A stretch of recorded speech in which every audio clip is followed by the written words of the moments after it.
नमस्कार दोस्तों, स्वागत है आपका स्टडी हिंदी के यूट्यूब चैनल में। माई सेल्फ ओम जायसवाल। दोस्तों स्टार्ट करते हैं साइंस की एक और क्लास, जो हमारा दूसरा क्लास है साइंस का। और पहले क्लास के बाद बहुत लोगों का कमेंट आया, सर इसको कंटिन्यू कीजिए, बहुत इंपॉर्टेंट है, मजा आ रहा है, बहुत सारी चीजें आपको देखने को मिल रही है। तो साइंस के प्रीवियस ईयर परीक्षाओं में जितने प्रश्न बने हैं उनके साथ साथ हम रिवीजन करते हैं क्लास में। जैसा कि मेरा स्टाइल अपना अलग है, क्योंकि जितना ज़्यादा हो सके आपको रिवीजन कराया जाए कि चीज़ें आपको याद हो, मैं हमेशा यही सोचता हूँ। तो आज हमारा दूसरा क्लास है, अगर आपने पहला नहीं देखा होगा तो जरूर देखिएगा, उसमें भी आपको 100% बहुत कुछ सीखने के लिए मिलेगा और याद करने के लिए मिलेगा। तो स्टार्ट करते हैं दूसरे क्लास को। साथ ही दोस्तों इस वीडियो को आप लोग लाइक एंड शेयर कर दिया करें, एंड जो लोग भी चैनल पे नए हैं वो लोग सब्सक्राइब कर लीजिए। बहुत लोगों का कमेंट आता है नोटिफिकेशन आपका नहीं आता है सर। तो नोटिफिकेशन के लिए सिंपली आपको बेल आइकन को ऑल पे क्लिक करना पड़ेगा। अगर आप ऑल पे क्लिक नहीं करेंगे तो नोटिफिकेशन नहीं मिलेगा। और क्लास में रेगुलर ले रहा हूँ, 8:30 बजे रात में जीके जीएस की क्लास चलती है, उसे मत मिस किया करें।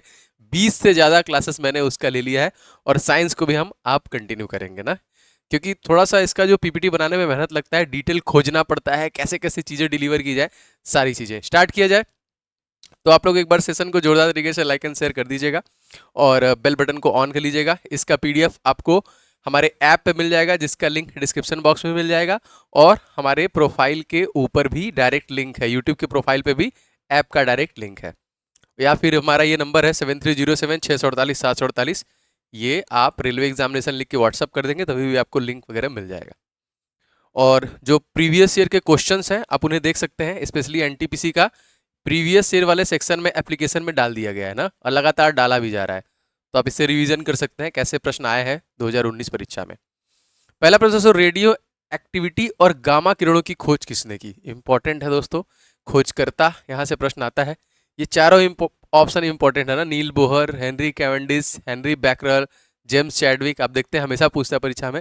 फिलहाल हमसे पूछा जा रहा है रेडियो एक्टिविटी और गामा किरणें, ये दो क्वेश्चन एक ही साथ आ गया। सही आंसर बात करें, देखिए हेनरी बैकरल हो जाएगा इस क्वेश्चन में, सी करेक्ट हो जाएगा। ठीक है, अब थोड़ा सा डिटेल देखते हैं जो जरूरी है, ध्यान से देखिएगा इसको। देखिए हेनरी बैकरल जो कि फ्रांसीसी वैज्ञानिक थे, इन्होंने रेडियो एक्टिविटी और गामा किरणों की खोज की, जो कि हमारे प्रश्न में ही मेंशन है। हमारे पास एक ऑप्शन दिख रहा है नील बोहर, ये कौन है? तो नील बोहर दोस्तों डेनमार्क के वैज्ञानिक थे, जिन्होंने परमाणु की संरचना की खोज की थी। ठीक है, परमाणु की संरचना के मॉडल का प्रतिपादन किया था। एक ऑप्शन दोस्तों हमारे पास और है हेनरी जो कि हेनरी कैवेंडिश का। तो हेनरी कैवेंडिश दोस्तों कौन है? ये ब्रिटिश जो कि साइंटिस्ट है। और हमारा जो हाइड्रोजन है दोस्तों, इसकी खोज किसने की? ये प्रश्न आया है बहुत बार, तो कैवेंडिश के द्वारा किया गया। और लास्ट चैडविक, आप लोग जानते हैं ईटा पर नाच, तो जेम्स चैडविक दोस्तों हो जाएगा। इन्होंने किसकी खोज की थी? तो विद्युत आवेश रहित परमाणु कण जो है न्यूट्रॉन, इसकी खोज की थी। ठीक है, तो याद हो गया, हेनरी बैकरल ने रेडियो एक्टिविटी और गामा किरणों की खोज की, नील बोहर ने परमाणु की संरचना की खोज की, हेनरी कैवेंडिश ने हाइड्रोजन की खोज की, और चैडविक ने न्यूट्रॉन की खोज की। ठीक है, चलिए याद रखिएगा। निम्नलिखित में से कौन सा कोशिका अंग पादप कोशिका में पाया जाता है किंतु पशु कोशिका में नहीं पाया जाता है? कौन सा कोशिकांग है जो पेड़ पौधों में पाया जाता है लेकिन पशुओं एनिमल्स में नहीं पाया जाता है? तो आप यहाँ पे पढ़िए, माइक्रोकांड्रिया, राइबोसोम्स, क्लोरोप्लास्ट, पहला ये ऑप्शन दिख रहा है ना। आपको आपने पढ़ा होगा फोटोसिंथेसिस की प्रक्रिया, जिसमें पौधे अपना भोजन बनाते हैं, उसमें क्लोरोफिल बड़ा जरूरी होता है। सिंपल वही है, पत्तियों का जो हरा रूप होता है उसी वजह से होता है। फिलहाल इस क्वेश्चन का ए आंसर आपका बिल्कुल करेक्ट हो जाएगा। ठीक है, बाकी अगर हम देखें क्लोरोप्लास्ट को छोड़ दिया जाए तो ये सारे के सारे, बाकी ये सारे के सारे जो है ये कोशिकांग जीवों में पाए जाते हैं। ठीक है, क्लोरोप्लास्ट में हरे रंग का पर्णहरिम या फिर क्लोरोफिल उपस्थित होता है, जिस कारण से पौधे के कुछ भाग की पत्तियां दोस्तों हरा प्रदर्शित होती हैं। कभी कभी हमसे प्रश्न पूछता है कि प्रकाश संश्लेषण की प्रक्रिया में सबसे इंपॉर्टेंट चीज दोस्तों क्या होता है? तो चार मुख्य चीजें होती हैं इसमें। सूर्य का प्रकाश चाहिए, कार्बन डाइऑक्साइड चाहिए, ऑक्सीजन चाहिए, देखिए यहाँ पे जल चाहिए, उसी से हमको मिलता है, H2O चाहिए, और क्लोरोप्लास्ट क्लोरोफिल चाहिए, जिससे कि वो अपना भोजन तैयार करते हैं। ये प्रश्न आ चुका है परीक्षा में। लेखन पेंसिल, हालांकि ये तो डिजिटल है, उसमें क्या होता है? पेंसिल हम लोग बचपन जानते दोस्तों, ये है आपका डी वाला ऑप्शन, ग्रेफाइट होता है ना। तो आप यहाँ पे देख सकते हैं ग्रेफाइट को, जो कि क्या है, लेखन पेंसिल में इसका इस्तेमाल किया जाता है। और दोस्तों ये किसका अपर रूप है? दोस्तों ये कार्बन का ही अपर रूप होता है। और ये प्रश्न आया भी है, हीरा किसका अपर रूप है? तो हीरा दोस्तों कार्बन का एक अन्य अपर रूप भी है। ठीक है, तो याद रखिएगा, पेंसिल बहुत बार प्रश्न आया है अभी। क्लोरोफिल क्लोरोफिल से क्लोरीन, ब्रोमीन और फिर आयोडीन तक जाने में ऋणात्मकता क्या होती है? देखिए अगर आपने अभी तक पीरियाडिक टेबल नहीं पढ़ा है तो पढ़िए, इसके ऊपर मैं क्लास ला चुका हूँ, मैं लिंक दे दूंगा इसके नीचे, पूरा पीरियाडिक टेबल जो क्वेश्चन बनते हैं सारे। फिलहाल इस क्वेश्चन देखिए हो जाएगा कम हो जाती है, ठीक है, यहाँ पे देखिए कम हो जाती है। विद्युत ऋणात्मकता किसी परमाणु का वह रासायनिक गुण है जो दर्शाता है कि परमाणु किसी सहसंयोजी आबंध में इलेक्ट्रॉनों को आकर्षित करने में कितना सक्षम है, कितना एबल है, ठीक है। तो फ्लोरीन से क्लोरीन, ब्रोमीन और आयोडीन तक विद्युत ऋणात्मकता को कम हो जाती है, क्योंकि समूह में ऊपर से नीचे बढ़ने पर विद्युत ऋणात्मकता क्या होती है, घटती है। ये प्रश्न पूछा है ना, यही आवर्तक वाला ही है। अब किसका सबसे कम होता है, किसका सबसे ज्यादा होता है, तो देखिए फ्लोरीन का जो होता है सबसे अधिक होता है विद्युत ऋणात्मकता, ठीक है, और जो सीजियम होता है, सीजियम का सबसे कम होता है। ये दोनों प्रश्न आ चुके हैं परीक्षा में। फ्लोरीन का विद्युत ऋणात्मकता सबसे अधिक होता है और सीजियम का सबसे कम होता है, याद रखिएगा। डैश सोना को घोल सकता है, मतलब ये कौन सा है जो सोने को भी घोल सकता है, ग्लिसरील, पेट्रोलियम ईथर, मेथेनॉल, एक्वारेजिया, जिसे अम्लराज कहते हैं। सही आंसर दोस्तों हो जाएगा यहाँ पे देखिए आपका ऑप्शन नंबर डी, एक्वारेजिया, मतलब HNO3 प्लस 3HCl, 3 हाइड्रोक्लोरिक अम्ल चाहिए। तो एक्वारेजिया सेनो घोल सकता है नाइट्रिक अम्ल का एक भाग, ठीक है, नाइट्रिक अम्ल का एक भाग और हाइड्रोक्लोरिक HCl का 3 भाग, इसको मिला दिया जाए तो इसका नाम होता है एक्वारेजिया। यह स्वर्ण और प्लेटिनम आदि नोबेल धातुओं को भी गला सकता है, ठीक है। आप यहाँ पे देख सकते हैं रासायनिक, कभी कभी इसका फॉर्मूला पूछता है तो वो आपको याद होना चाहिए। नेशनल इंस्टीट्यूट ऑफ मेडिसिन कहाँ पर स्थित है, इंस्टीट्यूट ऑफ मेडिसिन, ठीक है, याद रखेंगे। इस क्वेश्चन में हो जाएगा आपका Lucknow, A is the right answer. National Institute of Medicine कहाँ पे, लखनऊ में, देखिए लखनऊ में हो जाएगा। अगर आपसे पूछा जाएगा नेशनल इंस्टीट्यूट ऑफ होम्योपैथी कहाँ पर है, तो कोलकाता। अगर पूछा जाएगा इंस्टीट्यूट ऑफ मेडिकल साइंस कहाँ पर है, तो Chandigarh. Tuberculosis research centre, TB, दोस्तों चेन्नई हो जाएगा। नेशनल ब्रेन रिसर्च सेंटर कहाँ पर है, तो गुड़गांव हो जाएगा। मलेरिया रिसर्च सेंटर कहाँ पे है, तो दिल्ली हो जाएगा आपका, ठीक है। तो सारे रिसर्च सेंटर आपसे पूछे जाते हैं, हम लोग रिवीजन करते रहेंगे क्लास के दौरान, आप लोग लाइक एंड शेयर करते रहिए। सिक्कों के अध्ययन को क्या कहा जाता है, जी हाँ, सिक्कों के कलेक्शन, उसके अध्ययन, अध्ययन को क्या कहते हैं, तो सिक्कों के अध्ययन कहते हैं न्यूस्टैमिक, ठीक है, ए इज द राइट आंसर। लेकिन बाकी भी आपके लिए इंपॉर्टेंट है, तो मैंने लगभग सारे ले लिए हैं जो अति आवश्यक इंपॉर्टेंट है, तो ध्यान से एक बार रिवीजन करते हैं। देखिए सिक्कों का अध्ययन कहलाता है न्यूमिस्टैमिक। ध्वनि का विज्ञान, दोस्तों ध्वनि विज्ञान जो अध्ययन होता है उसे हम लोग बोलते हैं एकॉस्टिक्स, आपने सुना होगा अक्सर। कीट पतंग जो विज्ञान होता है दोस्तों, इसे एंटेमोलॉजी बोलते हैं। बर्ड्स जो होता है पक्षी विज्ञान, ऑर्निथोलॉजी होता है। रेशम का उत्पादन, इसका अध्ययन दोस्तों किसमें होता है, सेरीकल्चर में। मधुमक्खी पालन दोस्तों किसमें होता है, एपी कल्चर में ना। पुष्प, फलों और पौधों का अध्ययन दोस्तों किसमें होता है, हॉर्टिकल्चर में। कवक, फंगस का अध्ययन दोस्तों किसमें होता है, माइकोलॉजी में। मानव विकास का अध्ययन दोस्तों होता है एंथ्रोपोलॉजी में। खगोलीय पिंडों का अध्ययन एस्ट्रोमोलॉजी, एस्ट्रोमोनी, ठीक है, एस्ट्रोनॉमी। जीवाणुओं का दोस्तों अध्ययन होता है बैक्टीरियोलॉजी। फूलों के रंगों का अध्ययन दोस्तों होता है क्रोमैटोलॉजी। और नक्शा बनाने की जो कला होती है उसे बोलते हैं कार्मोग्राफी, जो लोग नक्शा बनाते हैं ना। तो ये जो मैंने लगभग 10-12 लिए हैं, एकदम रट्टा मार लीजिए, पूरा रट के रखिए, एक क्वेश्चन 100% यहां से आता है। और अगर आप अपकमिंग परीक्षा जो है आपकी आरपीएफ है, एनटीपीसी है, सबके लिए जीके के लिए एक कोर्स आप लोगों के लिए लाया हूं। अगर जीके अच्छी तरीके से कवर करना चाहते हैं तो इस कोर्स के साथ जरूर जुड़ जाइएगा, ले लीजिएगा। जिसमें जीके और करंट अफेयर्स कंप्लीट है, मतलब आने वाले आपके 2024-25 में जितने भी परीक्षा में जीके आ रहा है उसको टारगेट कर रहा है और सब कुछ आपको खत्म करके देगा। तो जीके पूरा टॉपिक वाइज है, स्टैटिक जीके टॉपिक वाइज है, आपको पूरा करंट अफेयर 2023-24 का मिलेगा। टॉपिक के साथ साथ मंथली करंट अफेयर्स भी मैं दूंगा, साथ में क्लास के नोट्स भी मिलेंगे, एक्स्ट्रा नोट्स मिलेंगे, और इसी में 50+ आपको टेस्ट सीरीज भी मिल जाएगा विथ डिटेल सोल्यूशन के साथ। तो ऐसा इसीलिए मैंने एक ही में सब कुछ रखा है कि एक बार आपने जीके का ये कोर्स लिया, आपको कहीं जाने की जरूरत नहीं है, A to Z आपको ये कवर करके देगा। तो पेड कोर्स वाले सेक्शन में आपको ये मिल जाएगा, ठीक है। तो पूरी मेहनत से लगा हूँ, सारी चीज़ों को मैं लगातार कवर कर रहा हूँ, क्लासेस वगैरह इसमें कंटिन्यू है, नोट्स वगैरह डाल दिए हैं, करंट अफेयर्स के नोट्स, जीके के नोट्स में लगातार डाल रहा हूँ कि अब तक रिवीजन करो, अभी एग्जाम में आने में समय है, तब तक हम इसे 1-2 महीने में कंप्लीट कर देंगे। ध्वनि का तारत्व दोस्तों किस पे निर्भर करता है, तारत्व समझिए, सही हो जाएगा इस क्वेश्चन में आवृत्ति ना। जैसे हम लोग बोल रहे हैं, हम लोग की आवाज थोड़ी तेज है, लेकिन महिलाओं की आवाज या फिर गर्ल्स की आवाज थोड़ा सा पतला होता है, तो डिपेंड इसी पे करता है। ध्वनि तारत्व तो उसकी आवृत्ति पर निर्भर करता है जिस ध्वनि का तारत्व उच्च होता है, वह ध्वनि पतली और उच्च आवृत्ति की होती है, तथा जिस ध्वनि का तत्व जो होता है निम्न होता है, वह ध्वनि मोटी और निम्न आवृत्ति की होती है। इसी कारण से महिलाओं की आवाज का तरत्व पुरुषों की तुलना में अधिक होता है। तारत्व, कम, मोटा, ठीक है, ये चीज है। दाब को डैश के रूप में परिभाषित करते हैं ना, किसी एक पर्टिकुलर जगह पे हम जो लगाते हैं तो क्या है दोस्तों, किसके बराबर होता है, परिभाषित कर सकते हैं। तो देखिए, प्रणोद प्रति इकाई क्षेत्रफल, किसी पर्टिकुलर एक जगह पे जो प्रेशर लगता है वही होता है ना। तो किसी सतह के इकाई क्षेत्रफल पर लगने वाला अभिलंब बल, ठीक है, अभिलंब बल दाब कहते हैं। इसकी इकाई न्यूटन प्रति वर्ग मीटर है। ये पूछता था आपसे बहुत बार, ठीक है। दाब एक अदिश राशि है, ये भी आपसे प्रश्न पूछ चुका है। और एसआई, इसका जो इकाई है वो पास्कल है। ये तीनों क्वेश्चन इसमें आ चुका है, ठीक है, तो ये याद रखिएगा।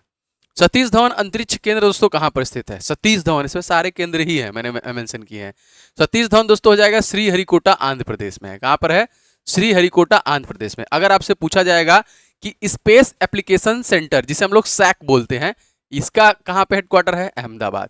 यहां देखिए कैट, कैट क्या है? सेंटर फॉर एडवांस टेक्नोलॉजी, ये इंदौर में है। देखिए यहाँ पे ISRO, INSAT master research organisation, Thumba Kerala हो जाएगा, ठीक है। सतीश धवन अंतरिक्ष केंद्र दोस्तों कहां पे है? Sriharikota Andhra Pradesh. Indian remote sensing जो है दोस्तों इंस्टीट्यूट देहरादून में। विक्रम साराभाई स्पेस सेंटर दोस्तों कहां पर है? तिरुवनंतपुरम में। इसरो सैटेलाइट सेंटर कहां पर है? ये आपका बेंगलुरु में हो जाएगा, ठीक है। तो इनके हेडक्वार्टर्स आपसे पूछे हुए हैं। भट्टियों, इसका पीडीएफ मैं दे दूंगा, वहां से एप्लीकेशन दे दूंगा, रिवीजन कर लेना। भट्टियों जैसे अपेक्षाकृत उच्च तापमान मापने के लिए निम्नलिखित में से किस यंत्र का उपयोग करते हैं? देखिए, आप ज्यादा तापमान मापने के लिए जो कि हमेशा एक चीज का इस्तेमाल नहीं करेंगे, उसमें परिवर्तन होता है। इसे देखिए हम लोग बोलते हैं पायरोमीटर बोलते हैं ना, ठीक है। तो पायरोमीटर ऊंचे ताप को माप करने वाला होता है, जबकि किसी वस्तु का तापमान बहुत अधिक होता है, इसे ताप का मापन सामान्य तापमापी से ज्ञात नहीं कर सकते हम, ठीक है। तो सामान्य थर्मामीटर से उससे आप नहीं माप पाएंगे, ज्यादा हो गया। तो पायरोमीटर एक ग्रीक शब्द है जो कि दो शब्दों से मिलकर बना है। पायरो जिसका मतलब होता है आग, अधिक तापमान, मीटर मतलब होता है मीटर। तो आप याद रख सकते हैं पायरोमीटर मतलब पायर, पायरो का मतलब हो गया कि अत्यधिक, ज्यादा, आग के समान, और मापन मतलब, तो अत्यधिक ताप मापने के लिए आप थर्मामीटर नहीं जो कि पायरोमीटर का इस्तेमाल करेंगे। चेचक के टीके की खोज जो है किसके द्वारा किया गया? चेचक के तक लिखा हुआ है, टीके की खोज दोस्तों एडवर्ड जेनर हो जाएगा। यहाँ पे देखिए सी इज द राइट आंसर। बाकी सारे जोसेफ प्रिस्टले हैं, लिस्टर है, विलियम हार्वे, ये भी इंपॉर्टेंट है। विलियम हार्वे देखिए, विलियम हार्वे ब्रिटिश डॉक्टर थे जो कि रक्त परिवहन की खोज की है, ठीक है, रक्त परिवहन। एडवर्ड जेनर भी प्रश्न बहुत बार आया है, इन्होंने ही देखिए चेचक की खोज की हुई है। जोसेफ लिस्टर ने दोस्तों एंटीसेप्टिक की खोज की है। इस तरह प्रिस्टले दोस्तों हमारा ऑक्सीजन की खोज करने वाले हैं, ठीक है। प्रिस्टले किसके हैं? ऑक्सीजन के। डॉक्टर सलीम मोहिउद्दीन अब्दुल अली किसके लिए प्रसिद्ध है? इस प्रकार से ये प्रश्न बड़ा इंपॉर्टेंट है, प्रीवियस ईयर क्वेश्चन, अगर आप सेट लगाएंगे तो मिल जाएगा आपको दोस्तों। ये पक्षी विज्ञान से संबंधित है ना। सलीम मोहिउद्दीन अली, इनको अवार्ड भी मिल चुका है। अली अब्दुल पक्षी विज्ञानी और प्रकृतिवादी हैं। इन्हें भारत के बर्ड मैन के रूप में, देखिए यही इंपॉर्टेंट है, इन्हें भारत के बर्ड मैन के रूप में जाना जाता है। सलीम अली भारत के ऐसे व्यक्ति थे जिन्होंने भारत में व्यवस्थित रूप से पक्षी सर्वेक्षण का आयोजन किया। इनकी पक्षियों पर लिखी गई किताब भारत ने पक्षी विज्ञान में विकास की मदद की थी, और सन 1976 में इन्हें पद्म विभूषण से भी देखिए नवाजा गया था। Bird man of the India Salim Mohiuddin Abdul Ali, ठीक है। आप लोगों के लिए कुछ इंपॉर्टेंट ई बुक्स हैं जो मेरे द्वारा बनाए गए हैं, जो आपको ले लेने चाहिए 100%। मैथ के 500 क्वेश्चन का दोस्तों सुपर गेस्ट क्वेश्चन है, सारे सोल्यूशन के साथ। आपको नवीनतम परीक्षा पैटर्न पे एनटीपीसी के लिए लेके पूरा रिवीजन चापते रहिए, क्वेश्चन लगाते रहिए। जीके को पूरा टॉपिक वाइज पढ़ने के लिए 70 टॉपिक वाला दोस्तों ऑल इन वन का ये आपका ई बुक हो जाएगा। सारा टॉपिक वाइज दिया हुआ, तो टॉपिक वाइज टॉपिक आप रिवीजन करते रहिए। और स्टैटिक जीके के 2500 प्रश्न विद सोल्यूशन, तो ये सारे ई बुक आपको मिल जाएंगे हमारे ई बुक वाले सेक्शन में। और यहीं पर दोस्तों हिस्ट्री का जो ई बुक है ये फ्री है, तो आप इसे फ्री में डाउनलोड करके पूरा कंप्लीट पढ़ सकते हैं, ठीक है। इसी के नीचे प्रीवियस ईयर क्वेश्चन वाला है, और क्लास पीडीएफ वाला सेक्शन ये है, यहां से आप ले सकते हैं। क्वांटम सिद्धांत की खोज दोस्तों किसके द्वारा किया गया? मैक्स प्लैंक, सही हो जाएगा इस क्वेश्चन में, मैक्स प्लैंक, ठीक है। हाँ, क्वांटम सिद्धांत देखिए Max Planck, B Pascal, James Harrison ने भी किसी चीज की खोज की है दोस्तों। याद रखिएगा, हमको कमेंट करके बताइए, बहुत इंपॉर्टेंट है, जेम्स हैरिसन, ठीक है। कौन बताएगा जेम्स हैरिसन ने किसकी खोज की थी? बताइएगा, मैं पिन करूंगा उसको। हड्डी की कोशिकाएं एक कठोर मैट्रिक्स के सन्निहित होती हैं, जो क्या होता है? तो हड्डी की हो जाएगा ये कैल्शियम और फास्फोरस, ठीक है। अब ह्यूमन बॉडी में जितनी भी हड्डियां हैं अलग अलग जगहों पे, वो पूछ सकता है, जैसे हमारे सिर में कितनी हड्डियां, हमारे फेस में कितनी हड्डियां होती है, हाथों में कितना होता है, पैर में कितना होता है, सबसे बड़ी हड्डी कौन है, सबसे छोटी हड्डी कौन है, सबसे मजबूत हड्डी कौन है, सबसे बड़ी हड्डी फीमर, सबसे छोटी स्टेप्स, सबसे मजबूत जबड़ी, सब प्रश्न आता है। तो यहाँ पे अस्थि कोशिका एक कठोर मैट्रिक्स से सन्निहित होती है जो कि कैल्शियम और फास्फोरस के यौगिक से बना होता है। हड्डियों के ऊतकों को कठोरता के लिए देखिए यही यौगिक जो कि जिम्मेदार होती है। यहाँ पे मैंने देखिए जो हमारा कपाल है, हमारा जो सर है, उसकी हड्डियों को मैंने लिया हुआ है। कपाल में 8, कान में 6, चेहरे में 14 हड्डियां। देखिए ये प्रश्न पूछा है कि चेहरे में कितनी हड्डियां होती हैं, तो 14 हड्डी होती है। और देखिए गले में 1 हड्डियां होती है। अब मिला जुला के कुल हमारे सिर में कितनी हड्डियां होती हैं, 29 हड्डियां होती हैं। ये प्रश्न आज इस तरीके से प्रश्न बनते हैं, तो इसे याद रखिएगा। अभी मैं सारा करा दूंगा आगे वाले क्लास में, धीरे धीरे सारे अंगों का करा दूंगा, अंगों के बारे में भी इंफॉर्मेशन होना चाहिए। सबसे बड़ा स्तनपायी जीव, बहुत इंपॉर्टेंट क्वेश्चन है, बचपन से पढ़ते आए हैं। सही आंसर दोस्तों जाएगा आपका ब्लू व्हेल, ये भी प्रश्न आ चुका है। तो सबसे बड़ा स्तनपायी आपका ब्लू व्हेल हो जाएगा। सबसे तेज चलने वाला दोस्तों चीता हो जाएगा। सबसे जो कि बड़ा जानवर भूमि पर रहने वाला अफ्रीकी हाथी हो जाएगा। और सबसे ऊंचा जानवर दोस्तों कौन सा हो जाएगा, जिराफ हो जाएगा। ठीक है, हमारे शरीर में वसा संचायक ऊतक दोस्तों कौन सा है, तो जी हाँ ये हो जाएगा आदिपोज ऊतक, नाम है इसका, D is the right answer.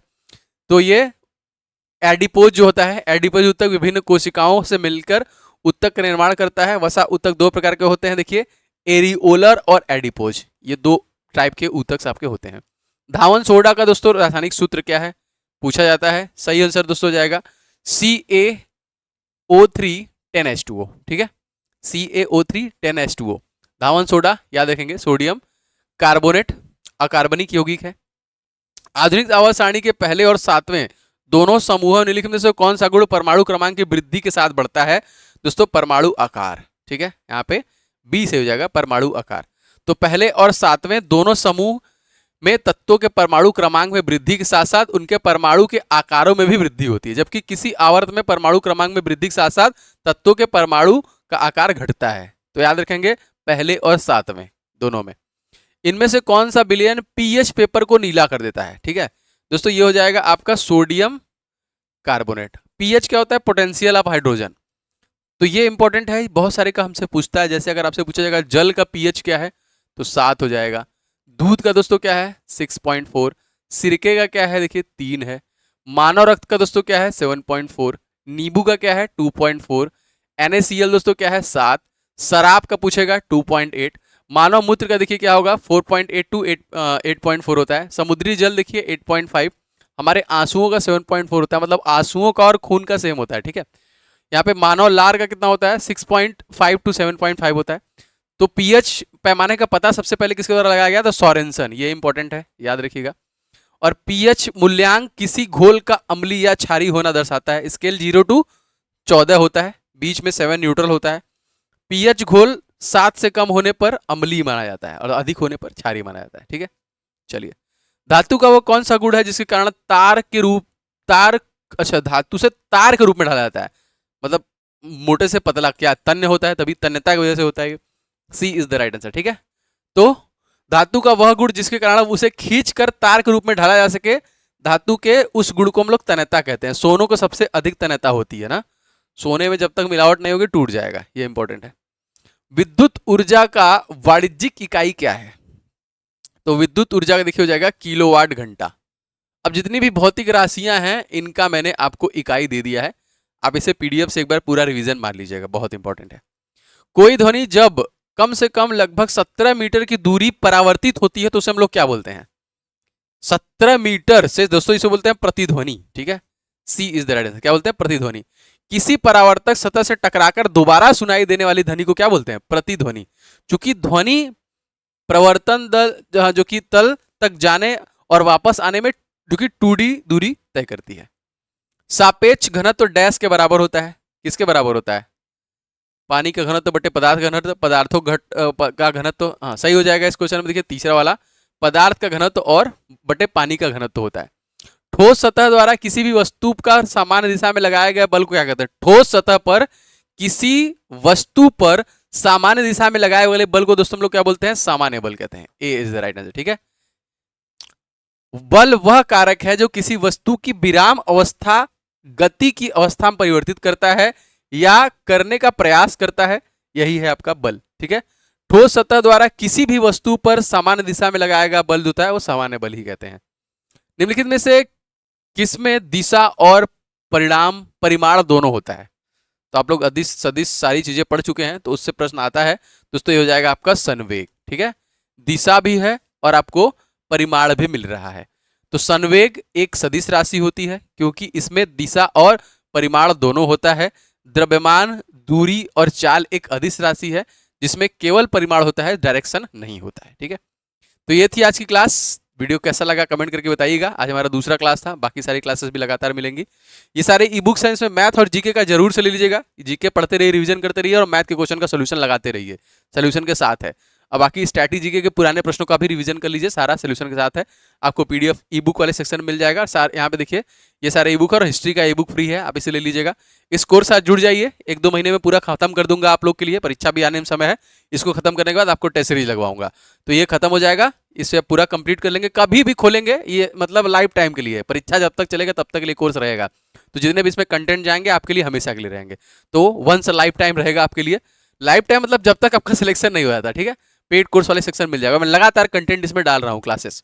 और ये हमारा नंबर है, किसी प्रकार की दिक्कत है डाउनलोड करने में 7307-648-748। आप इसमें मैसेज कर देंगे रेलवे एग्जाम या फिर अपना नाम कुछ भी लिख के, तो आपको लिंक वगैरह मिल जाएगा। मिलेंगे नेक्स्ट क्लास में रात के 8:30 बजे। तब तक के लिए आपका दिन शुभ हो। जय हिंद।